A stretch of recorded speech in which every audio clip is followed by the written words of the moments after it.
তখনকার যে পরিস্থিতি ছিল এখানে আমাদের স্টেট কম্প্রোমাইজ হয়ে যাচ্ছে যেই জায়গায় আপনি 8ই অগস্টের পরিস্থিতি আর বর্তমান পরিস্থিতি দুইটা পরিস্থিতিকে যদি আপনি মানে জোরপূর্বক এক ধরনের আরোপিত এই দুইটার মধ্যে ভারসাম্য তৈরি করার চেষ্টা করেন, এটা এক ধরনের আমি মনে করি এটা হচ্ছে পরিস্থিতির উপর আপনার এক ধরনের অন্যায্যতা।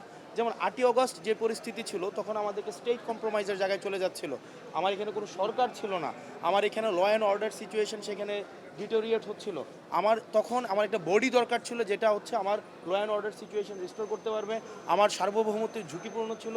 সেই জায়গা থেকে আমার একটা হচ্ছে উদ্ভূত পরিস্থিতিতে আমাকে সিদ্ধান্ত নিতে হয়েছিল।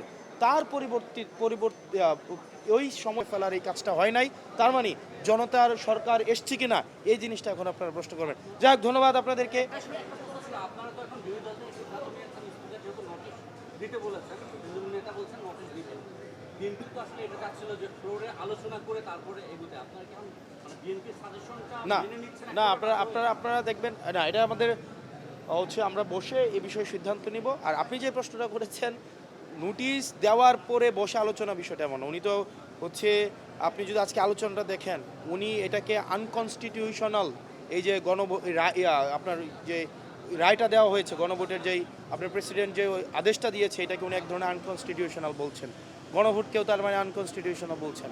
তার মানে হচ্ছে এটা হচ্ছে অর্ধেক মানলাম না, মানে এই নির্বাচনের গণভোটটা হচ্ছে আনকনস্টিটিউশনাল কিন্তু সংসদীয় নির্বাচনটা আবার কনস্টিটিউশনাল। তো এই জায়গায় যে একটা ধরেন ডুয়েল অবস্থান, এটা আসলে স্পষ্ট না। তো সেই জায়গায় আমরা সামগ্রিকভাবে আমরা সবাই মিলে আমরা এই বিষয়ে সিদ্ধান্ত দেব।